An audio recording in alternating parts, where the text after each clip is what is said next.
నాకు ఎంతో ఆప్తమిత్రుడు. మా మైత్రి అనుబంధం 45 సంవత్సరాలు. ఎప్పుడూ కూడా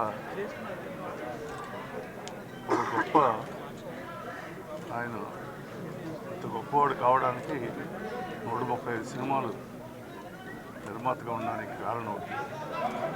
కథ వినగానే డాక్టర్ పేషెంట్ని చూడగానే జబ్బు ఏమిటో చెప్పి మందే ఎలా చెప్తాడో అలా రామానాయుడు గారు కథ విన్న వెంటనే ఇది పనికొస్తా లేదా ఒకే రోజు 5-6 కథలు విని ఒక కథ ఓకే చేశారంటే ఆ కథ డెఫినెట్గా సక్సెస్.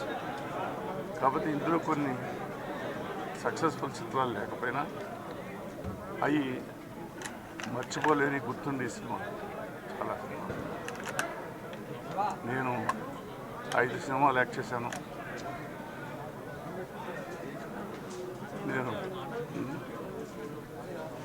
జీవన తరంగా యాక్ట్ చేసేటప్పుడు సినిమాలో ఒక క్యారెక్టర్ సరదాగా చేయమంటే ఒక ఇన్స్పెక్టర్ క్యారెక్టర్ చేశాడు. ఆ రోజు నేను అన్నాను, నువ్వు గొప్ప నిర్మాతే కాదయా, గొప్ప నటుడు కూడా. అది ఈరోజు 3-4 సంవత్సరాల క్రితం హోప్ అనే సినిమాలో యాక్ట్ చేసి మమ్మల్ని అందరినీ కూడా ఏమయ్యా మీరు ఆర్టిస్టులా, నేను కూడా ఆర్టిస్ట్ని చూడని ఛాలెంజ్ చేసినట్టుగా ఆ సినిమాలో నటించాడు.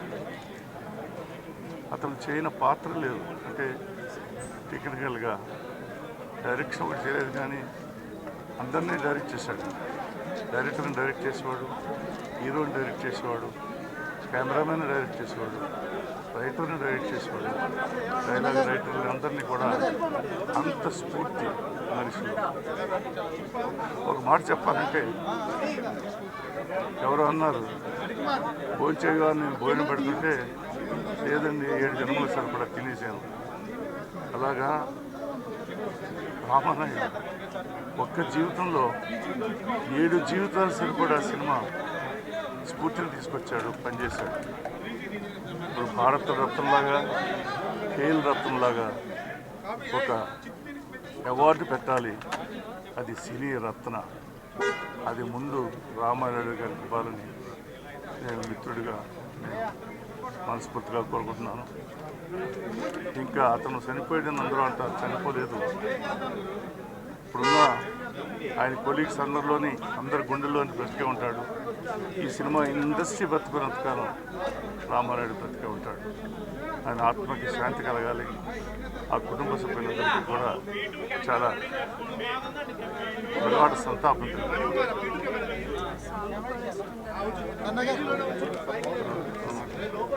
ఆ పాట అప్పుడు ఎంత డిస్కషన్ ఉంటుందంటే ఆయనలో జీవన తరంగాల్లో ఒక పాట, అది నేను శ్మశానానికి మదనం తీసుకెళ్తాను, ఇది ఆత్రేయ గారు రాశారు.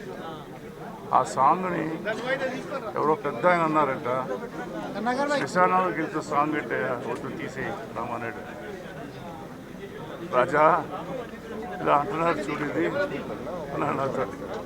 ఎవరేమన్నా సరే గొప్ప హిట్ అవుతుంది ఆ సినిమాకి, ఈ సినిమా ఇండస్ట్రీకి, ఈ సినిమా ఇండస్ట్రీకి గుర్తు వచ్చి జ్ఞాపకం వచ్చేసి సాంగ్ అవుతుందని చెప్పి నేను చెప్పడం జరిగింది. ఎవరైనా సరే చిన్నవాడు చెప్పినా సరే అది మంచిదైతే తీసుకునేవాడు, పెద్దవాడు చెప్పినా వినేవాడు, అవసరమైతే తీసుకునేవాడు. లేదా అంత గొప్ప వ్యక్తి, మహా వ్యక్తి, మహానుభావుడు.